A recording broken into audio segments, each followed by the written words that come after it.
Hello everyone, welcome back to my channel. இப்போ நம்ம பார்க்க போகிறது ரவா மோமோஸ். இதனோட இன்க்ரீடியன்ட்ஸ் என்னென்னு பார்த்துடலாமா?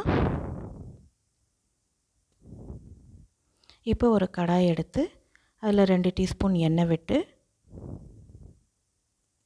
எண்ணெய் சூடானதும் ஜீரகம் போட்டு பொரிச்சிருங்க. ஜீரகம் 1/4 டீஸ்பூன் எடுத்திருக்கேன். பொரிஞ்சதும் பொடியாக நறுக்கின பச்சை மிளகாய், இஞ்சி 2ம் போட்டு வதக்கிடுங்க.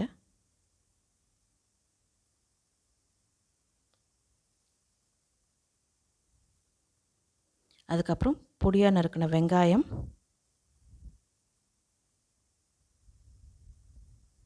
அதை போட்டு நல்லா வதக்குங்க.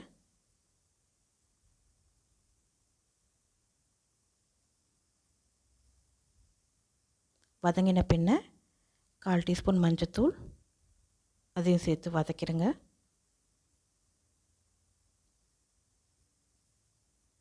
முடிஞ்சதும் இப்போ துருவின கேரட்,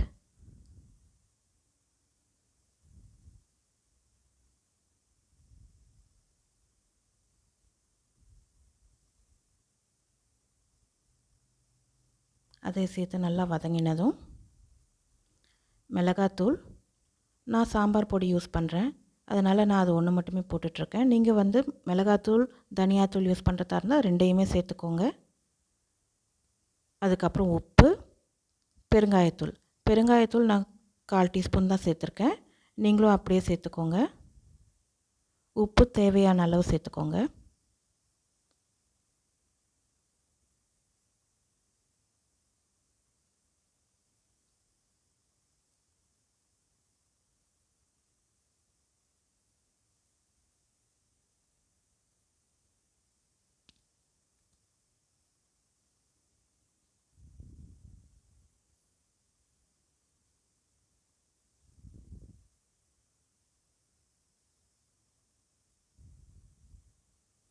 இப்போ நல்லா கலந்து கொடுத்துக்கோங்க.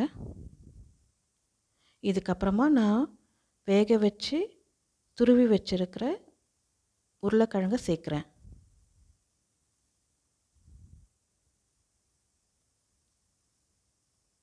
ஏன் துருவுறோன்னாக்கா, நம்மளால் மசிக்கும் போது உங்களுக்கு அங்கங்கே கட்டி கட்டியாக இருக்கிறதுக்கு சான்சஸ் இருக்குது. அதனால தான் நம்ம துருவி சேர்த்துக்கிறோம். ஸோ நீங்களும் அதே போல் துருவி சேர்த்துக்கோங்க. காய்கறி என்ன வேணாலும் சேர்த்துக்கலாம், அது உங்கள் ஆப்ஷன் தான். பட் கடைசியில் உருளைக்கிழங்கு மட்டும் சேர்க்க மறந்துடாதீங்க. இப்போ இது ரெடி ஆகிடுச்சு. இது ஆறட்டும். ஆறுனதும் உருண்டையாக பிடிச்சிருங்க. இப்போ இன்னொரு கடாய் எடுத்து அதில் நான் 1:2 ரேஷியோ, அதாவது 3 கப்பு தண்ணி, 1/2 கப்பு ரவை வறுக்காத ரவை எடுத்திருக்கேன். ஸோ 1/2 கப்பு ரவைன்றதால நான் இப்போ 3 கப்பு தண்ணி போட்டு அதில் உப்பு சேர்த்துருக்கேன். நீங்கள் இந்த இடத்துல பொடிச்ச வரமிளகாய் போட்டிருக்கலாம், அப்புறமா பெருங்காயம் போடலாம். போட்டுட்டு இதில் நல்லா கலந்து கொடுத்து தண்ணி கொதி வந்ததும் நீங்கள் ரவையை சேர்க்கணும். வறுக்காத ரவை தான் நம்ம சேர்க்குறோம் 1/2 கப்பு. அதனால் டைம் எடுக்கும் இது கெட்டியாகிறதுக்கு. இது கெட்டியாக கிட்டத்தட்ட 5 நிமிஷத்துக்கு எடுக்கும். நம்மளுக்கு பாத்திரத்தில் ஒட்டாமல் வரும். அந்த கன்சிஸ்டன்சியில் தான் இதை அடுப்பை ஆஃப் பண்ண போகிறோம். இந்த இடத்துல ரவைக்கு பதிலாக நீங்கள் பச்சரிசி மாவு, நம்ம கொழுக்கட்டைக்கு செய்வோம் இல்லையா, அந்த மாதிரியும் சேர்த்துக்கலாம்.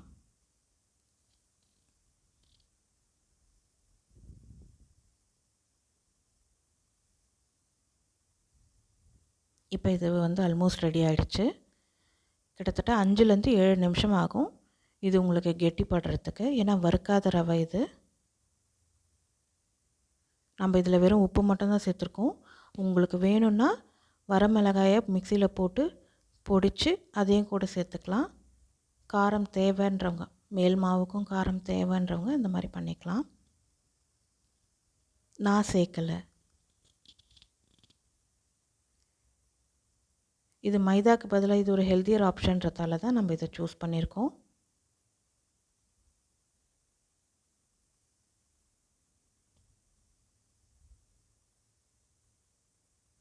கைவிடாமல் கலரணும்.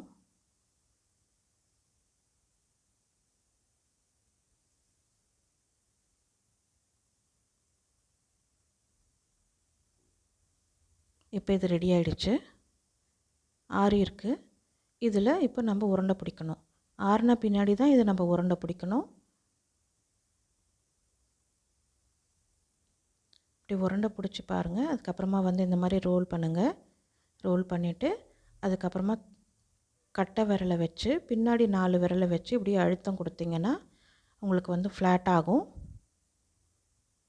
இது கிண்ணம் மாதிரி பிடிக்க வேணாம், தட்டையாகவே இருக்கட்டும். அண்ட் இவ்வளோ திக்னஸ் இருக்கணும். இவ்வளோ திக்னஸ் இருந்தால் தான் உங்களுக்கு அது வந்து கரெக்டாக இருக்கும். இல்லைன்னா ஓட்டை விழுந்துடும்.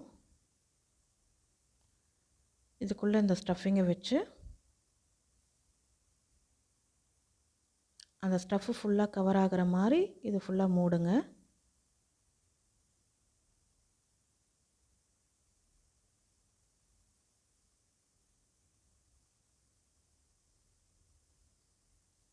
இப்போ இந்த மாதிரி திரும்ப ரோல் பண்ணுங்கள். எனக்கு கிட்டத்தட்ட 14 உருண்டை இந்த மாதிரி கிடச்சது.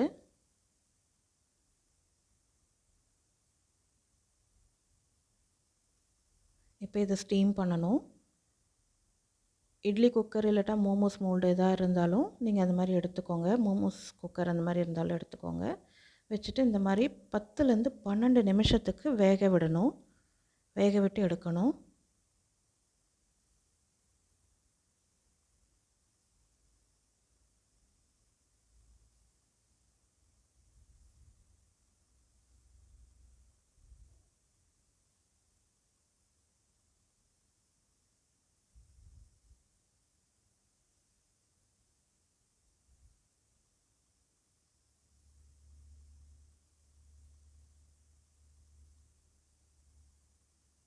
இது ரெடி ஆகிடுச்சு. இது கொஞ்சம் அவுட் ஆஃப் ஃபோக்கஸ் ஆகிடுச்சு. இதை நான் கட் பண்ணுறது சூடாக இருக்கும்போது கட் பண்ணுறன்றதால தான் நைஃப் யூஸ் பண்ணேன்.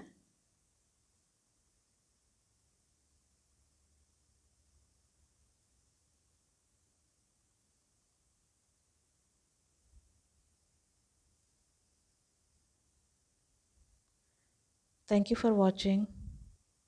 Thank you all.